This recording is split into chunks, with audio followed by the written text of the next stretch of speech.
but I don't know how to do an Irish accent. And so when the dude asked me what I wanted, I panicked. And what came out was, "What do you have on the dollar menu?"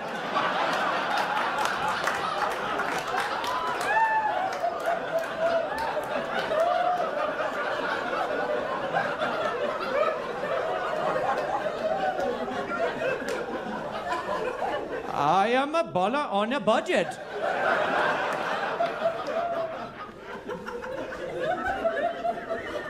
He was like, "What?" I was like, "This call is being recorded for quality."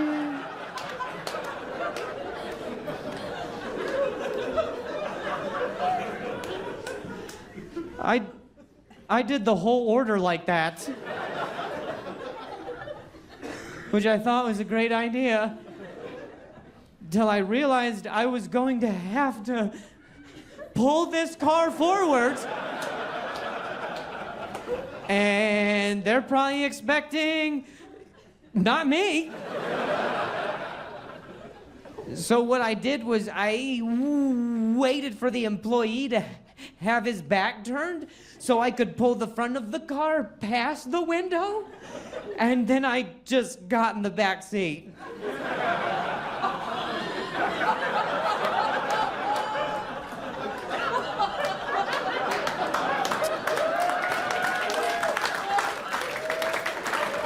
It's been a really, really fun show. Thank you very much.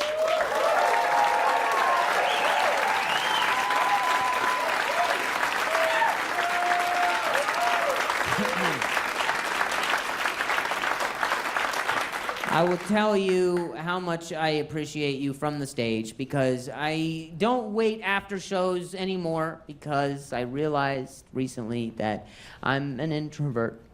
And what happens is that people come up and they say really nice things, and then they keep talking.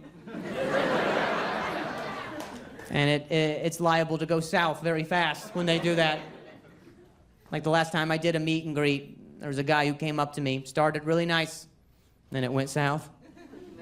He came up and he was like, "Hey man, congratulations on the progress of your stutter." And I was like, "Thank you." And he was like, "Do you fake it sometimes?" I was like, "What?" He was like, "Well, there was just times during the show where I noticed you stuttered. I was just curious if you were timing the stutter for the purposes of the joke." And I was like, "Yeah, man, you can't time a stutter. A stutter is the disruption of timing."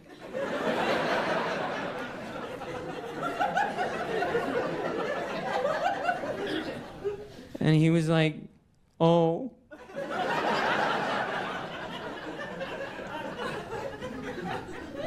"Well, this is my wife, Julie." I was like, "Hi, Julie. Do you fake it sometimes?"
What'd you say?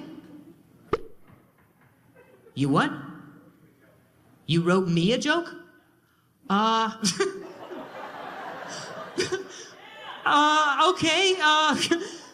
well, dude. We're at the end of the show, my guy. You say what? I usually do ADHD stuff. Yes, you have it. I can tell.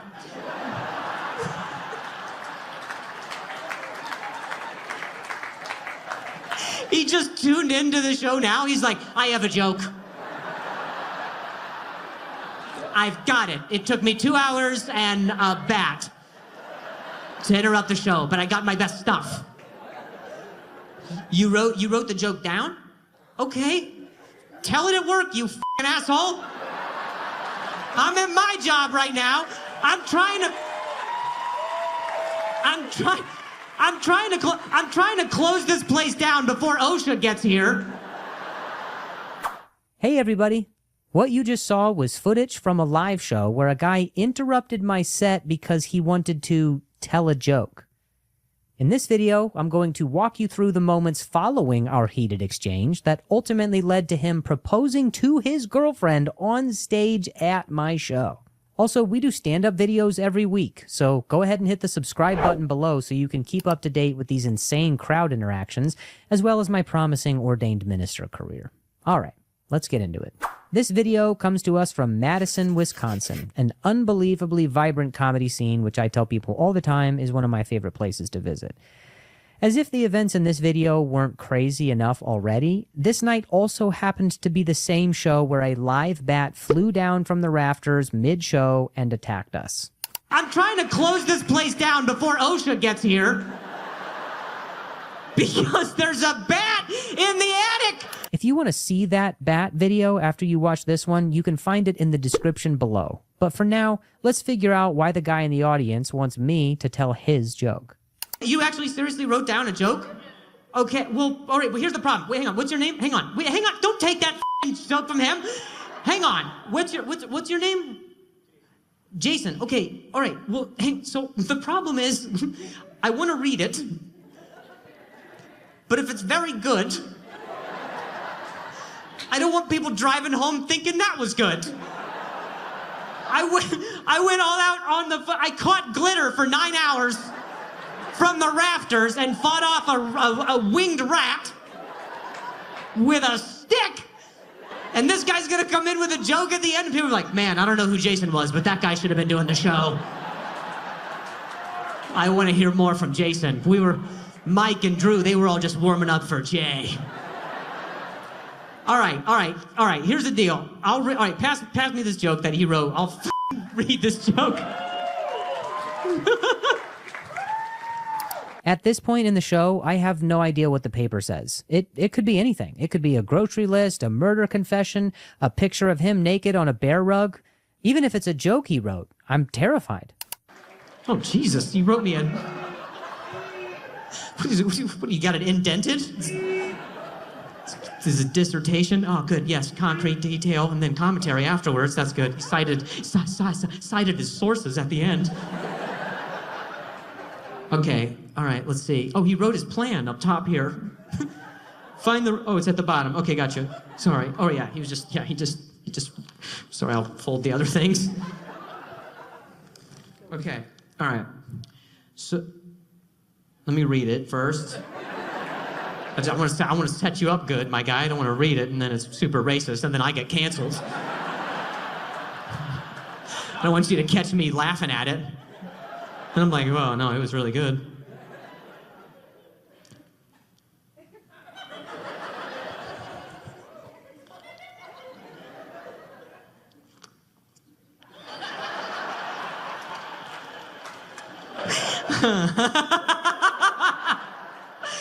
Okay, I can't say this, dude. I can't. I'm sorry. I didn't take a fucking flight up here that was $900 one way to get canceled on a piece of fucking paper. I could have used this 40 minutes ago. All right, here's the deal. All right, here's the deal. Hang on. All right, I don't feel comfortable reading this. I just don't.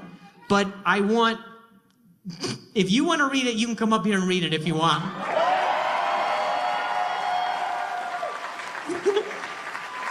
Hang on. Is this who are you with? Who's this? Jenny? Is she, do you know her? You know her? All right, hang on. Here's the deal, Jenny. All right, here's what I want. Just because this shit is so... Can you come? I want you to film him. Can you film him for my story? Would you mind coming up? Here, you come up. Do you mind filming him? I want you to tell the joke, and I want you to film it, because that's the thing comedians do. You can't just tell the joke. We gotta fucking commemorate it. Come on up. Let's go, Jason. You thought it was good now. Let's go ahead and show footage of this section again, but with the camera on Jason's girlfriend this time. All right, here's the deal. All right, here's the deal. Hang on. All right, I don't feel comfortable reading this. I just don't. But I want, if you want to read it, you can come up here and read it if you want.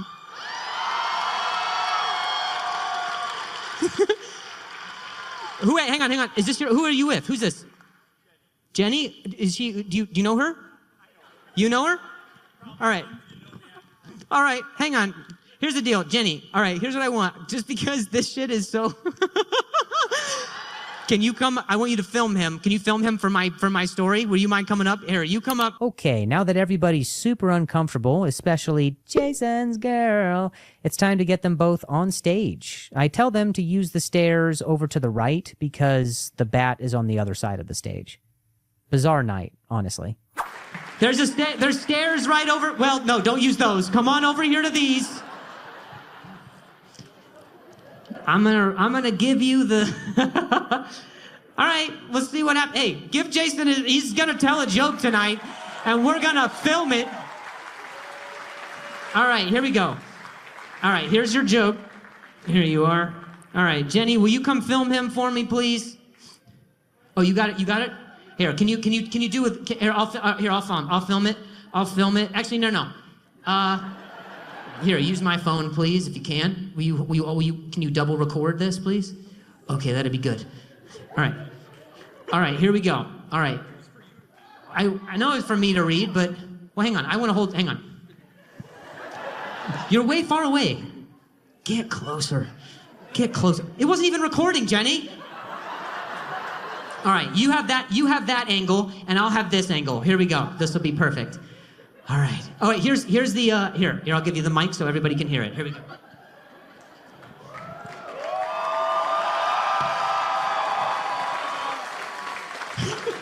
I'm sorry, sweetie.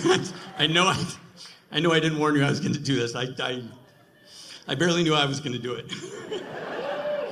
You know, I was planning it, and, you know, I got distracted by like 17 things, so... I mean, you know, my brain's all over the place. It's, you know, like when we were getting ready and... So, when I was getting ready, I went into our bedroom like 3 times, and I was going in there to get my shoes, but I came out without them every time. Because that's just how my brain is, and you know, it gets hyper-focused, and... But you always make me feel better, and okay, I can do this. You just stand there and you hold me up, and you know, even when I go down some rabbit hole and I forget we're making dinner, or I run around the house like a crazy person, and you know, I blame you for something that I know I left right there, and I know you took it, and then I find it. But it was me, always. But somehow, I just told a joke. Somehow you just make me feel perfect just how I am with all my craziness. And I've never had anyone make me feel that way. Thanks. So, I mean, I know I'm not the easiest person in the world to deal with, but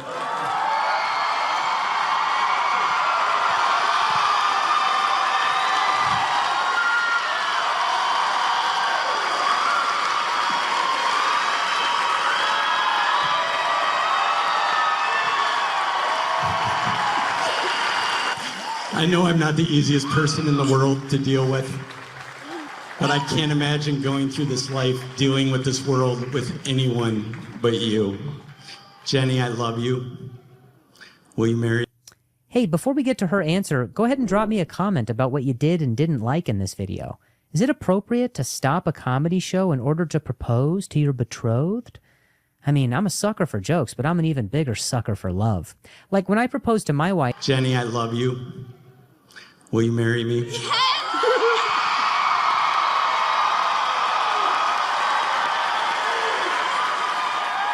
Jenny, I love you. Will you marry me?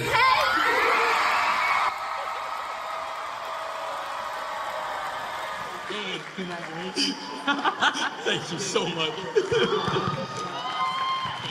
That was awesome. Here, dude, one of your better jokes, seriously. Yeah. Keep it going for Jason and Jenny! So let me pause here to tell you guys what really happened. Remember when Jason handed me the note earlier in the show? It never had a joke on it. What it had was a list of instructions of what I was supposed to do. He had it all planned out. Interrupt Drew's show. Tell Drew I wrote a joke. Give Drew piece of paper with joke. Have Drew read joke to himself, which is actually all about how this is a setup for me to propose. Hope he says yes. Hope she says yes.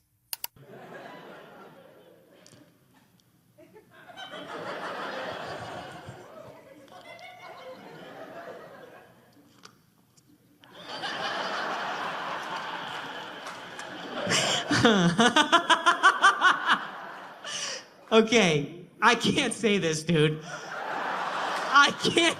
I'm sorry. I didn't take a flight up here that was $900 one way to get canceled on a piece of paper. And from that moment on, I was in on the joke. Jason and Jenny, congrats on 2 months as fiancés. I speak for all of YouTube when I say we expect updates over the years, and I swear to dog, if you get divorced, I will release a bat into your house to terrorize your lives. All right, that's been our video. Thanks for sticking around to the end. If you wanted to catch that clip of a live bat swooping down on a gentle room of Wisconsinites, you can click the link in the description below.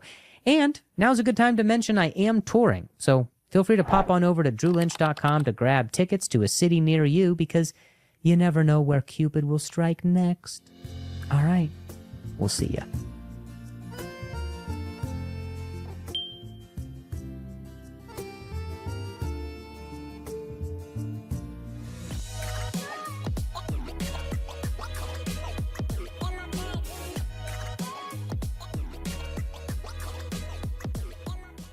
There's a lampshade running across the field. What do we do? I can't shoot it. It's thin on the top and the bottom.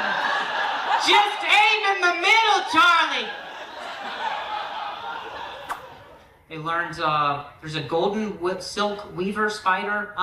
We were up in Cairns that we learned about, and they were like, there's a golden silk weaver spider, and apparently their web is so strong. This is what the tour guide said. She said the web is so strong that if you ran into it, it would stop you. And I thought that was pretty wild. I didn't appreciate that she looked right at me. She was like, their web is so strong, it would stop you.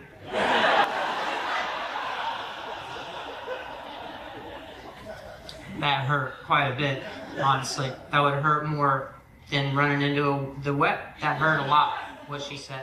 And joke's on her, because, you know, I'm not tall enough to reach a door frame where a web would even be, so I would just clear it. But the idea that a spider could just stop you with its house, and you just run into their house.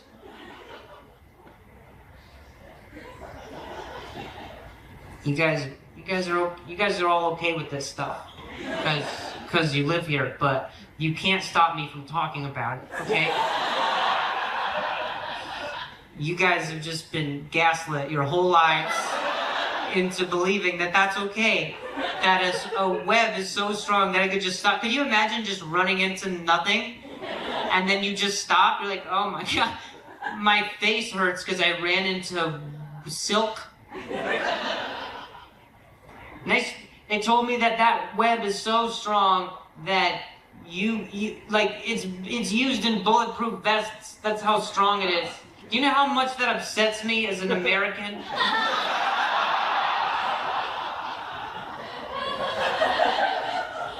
To know that if I get angry enough, I can't shoot that thing successfully. And it's like to shoot it and it catches my bullet and then it just wraps it up. Just wraps it up like bait. And I have to just sit there knowing that my gun is futile. It's useless. It's useless. It was a Glock and now it's a pew pew. That's so upsetting. Yeah, we rendered that American utterly disabled with a web. We didn't even send the spider. We sent it home to stop an American and guns. You say what? You've lost two wars against emus. Is that what the announcement was for? That seems...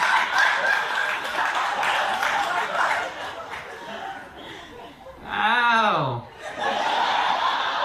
I wouldn't broadcast that to anybody. I mean, your secret is safe with me, but don't tell anybody else that. I'm not gonna tell any other Americans that, because that would change things. You guys have lost wars to two emus? What's the history of that? What happened? Did you not, what? You say, you what? You know, go ahead, please. Tell me everything you know right now. And you had guns. Right. Have I seen one? Yes, I have.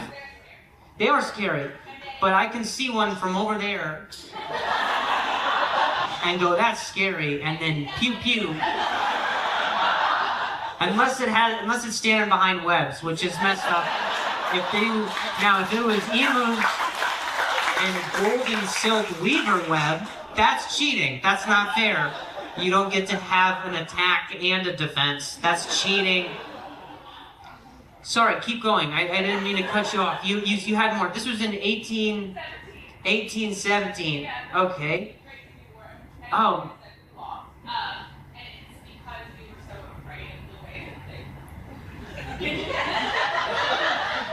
I like that there's not even a word for it. She's too traumatized. She's like...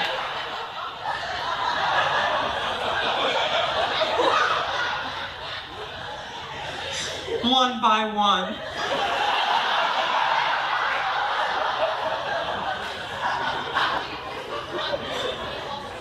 You lost. Okay, I'm hearing this correctly now. So, okay, hilarious.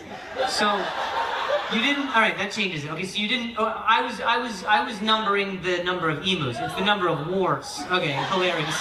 I thought there were just two emus.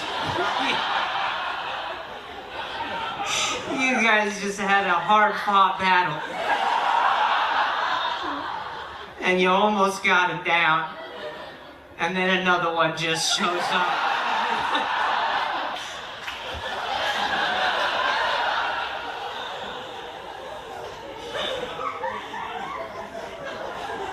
Oh, man.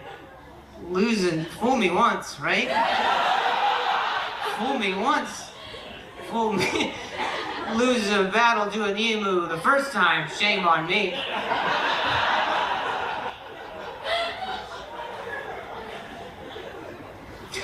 Yeah, I think that's insane. I mean, I don't know how you lose twice. This isn't even your country.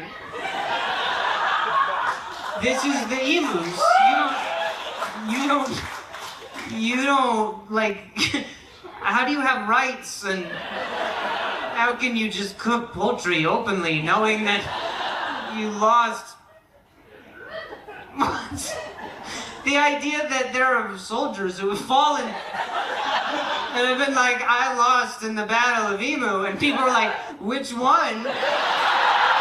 It's insane. That is an insane thing to suggest. That people are like, ah, man, was it this one or was it that one? The second war, like the first war, you knew they had beaks. And then the second war, you found out they had feet. Like, you're like, oh my God, when does it end? They have endless amounts of weapons.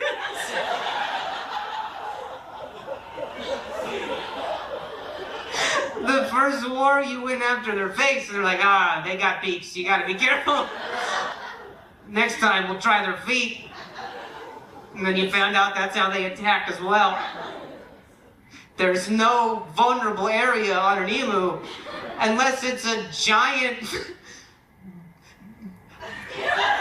beanbag-shaped body that you could maybe attack. I would say that's the biggest target you could ever ask for with a gun. Look at that! Look at the giant pom-pom. There's a lampshade running across the field. What do? I can't shoot it. It's thin on the top and the bottom. Just aim in the middle, Charlie. I don't wanna. They do this.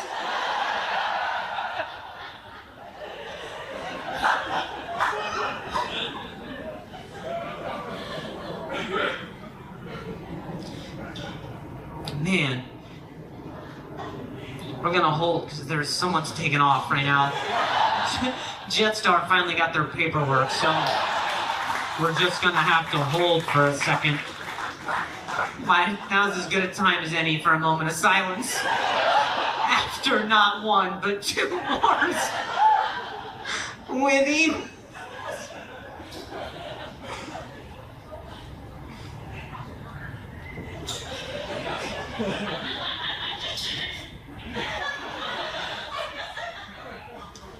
Man, here I was backstage, just like listening to that announcement. And a small tear, you know, and to know that it was emus who initiated that war.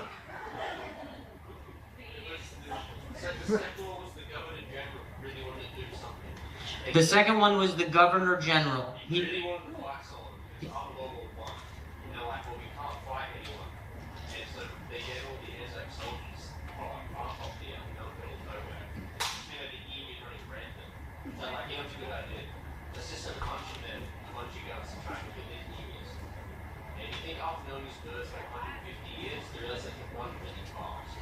So they're not just going in the fields trying to gun them down. But since they're so fast, they waste all their ammo. So basically we just lost to a war of attrition. Oh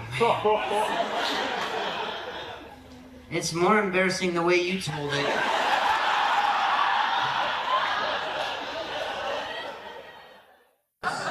We were doing so good without you talking to us. It was a good time. There was like a good stretch where the attention wasn't on you, and everybody was like, oh, I think this is the show. Hey, everybody. What you just saw was footage from a live performance where the result ended with me snapping at a lady for her incessant talking throughout the show. In this video, I'm going to show you the early stages of the performance where things were cordial. And then, as you'll notice the talking continues, I'm going to break down the tactics I used to tolerate it, politely discourage it, redirect it, and eventually resent it for the negative impact it had on the show, ultimately leading to a rather uncomfortable exchange. By the way, now might be a good time to let you know we do weekly videos like this all the time, so feel free to subscribe below, or if you're feeling particularly extroverted and socially unaware, you can come see me at a live show. Pop on over to drewlynch.com, grab some tickets. All right, let's get into it. This summer, I had the pleasure of doing a show at a beautiful theater in Amsterdam, Netherlands. I always start the show by making some local references about my experience there. Bonus points if I can make it self-deprecating. I like it. I like being on a country that is sinking. That's what I like, you know? Just a ship that's going down. That's what I like. And you guys are just living here. You're like, fuck it, we have wheat.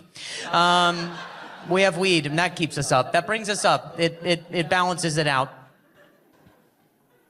That's why I think Dutch people are so tall. You guys are growing from both ways. You know what I mean? Sinking and growing. Just like Amsterdam, it can't be sunny the whole day. So this is where we get our first interaction with the lady in the front. What did you say? Oh, okay. Well, don't worry about it. That's my secret. Don't worry about that. No, oh my Jesus, hell. As you can see, she is standing at the front of the stage so she can compare heights. Normally, an interaction like this is harmless, so I proceed with some silly back and forth. I get it. I'll go in the basket of your bicycle. I got it. Probably, yeah, probably. I'm so terrified right now, honestly. We are almost the same. I know, everybody sees that. Holy shit. Please, do you mind sitting on the floor? Because it's too formidable at this time.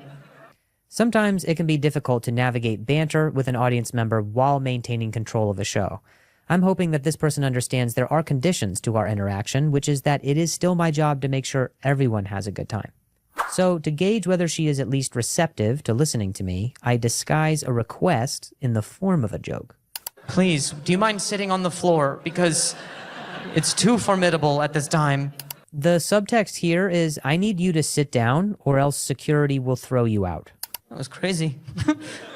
I've never had a girl square up to me like that. I was like, oh my God. I was like, what do? I don't have weed. What do I give her? This is something I call a bridge joke. I'm bridging the potentially awkward exchange by acknowledging what just happened and coupling it with lighthearted commentary, so the show can get back on track.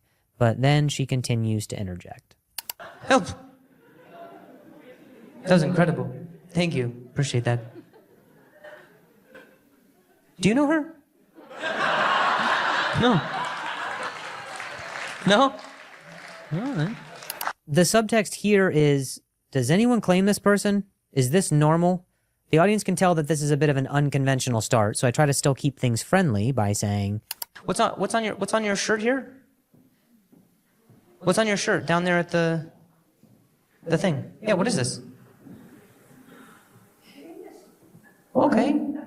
You had all the answers before. Why don't you know now? What's this on their shirt? The thing, the lady on your shirt. What is this? Oh my God. All right.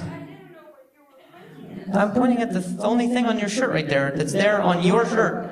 I'm getting frustrated here because she unknowingly is dragging the show down by dodging my questions. I asked a simple question about her shirt, which, again, does not require her to stand up. See, this is why I didn't go to your museum. You understand? I didn't want to be like, what's this? And she's like, what are you fucking talking about? That's a painting. What's on my shirt? This is designs. See how easy that was? Look at that. Because it's my shirt, and I put it on. You not stand up. Me stand up. Yeah, I love that. You say what? Do I want to measure it? I mean, not really, but I will.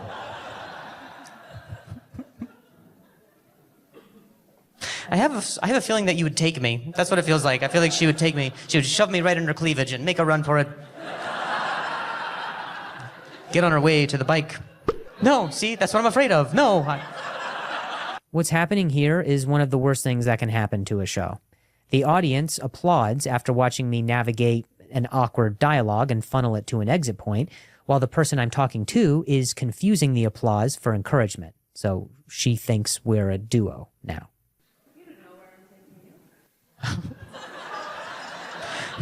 That's almost a confession. We almost have a confession. So my wife, she called me after there's good that they have candles. I didn't see how sexy the vibe was from your angle until I just looked. And so now a lot of the interactions make sense.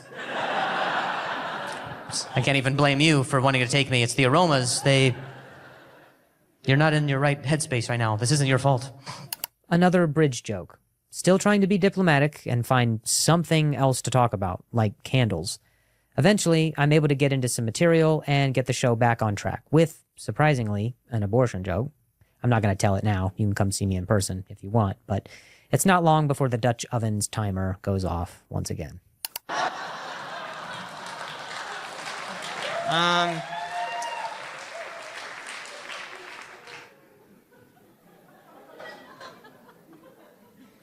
Wasn't sure how that would go in the Netherlands, honestly. Didn't know if we were pro here. Thank you. I love... Does the town mayor come to all the shows, or is it just this one? She sizes up the comedians. Knee high. Good. Be this tall to perform on the stage. Go. Good. She's just a lifeguard. Next. Nice. Go. Next.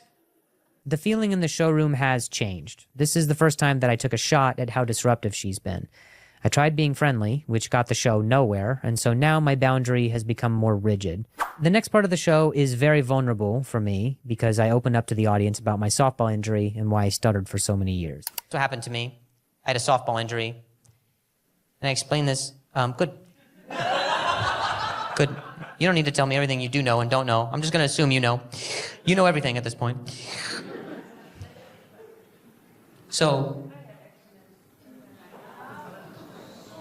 Gotcha. Thank you so much. Yeah. Thanks, buddy. So, as you can see, the audience is pretty well over the interruptions, to the point where they're becoming vocal about it. But the next part is where I lose my cool. Before I go on, I just want to say, some comedians are much better at tuning this type of stuff out than I am. I find it really difficult to not get distracted and not feel compassion to the person sitting next to this lady in the front row who just came to see a show.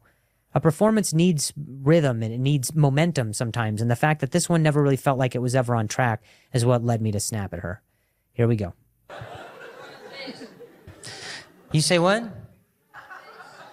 We were doing so good without you talking to us. It was a good time. There was like a good stretch where the attention wasn't on you, and everybody was like, oh, I think this is the show.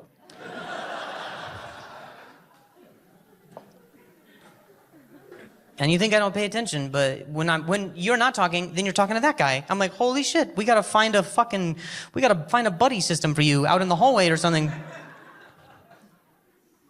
You say what? No, you shouldn't leave. You should just do you see what everybody else is doing? Fucking do that. She's like, you don't know her?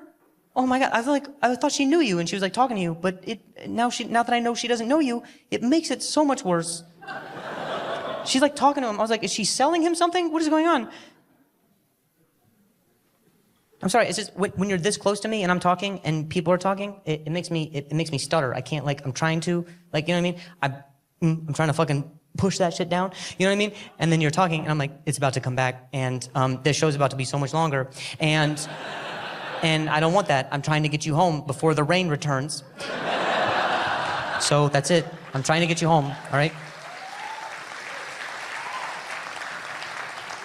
So, there you have it. Before we go, I just want to talk about how I could have handled this situation better.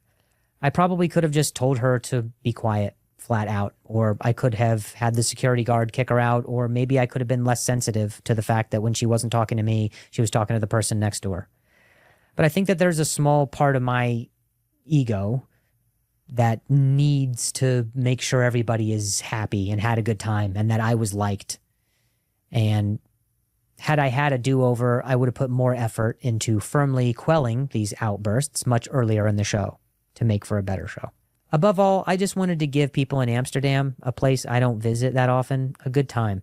Every experience is a learning experience for performer and audience alike. And so, if you do see this video, tall Duchess of Nether Regions, I forgive you for your patterns and hope that this video taught you something like it did me. All right, guys, thanks so much for watching. Appreciate you sticking around. This was a long one, but feel free to subscribe below for more content weekly, and come see me on tour, drewlynch.com if you want. Bye.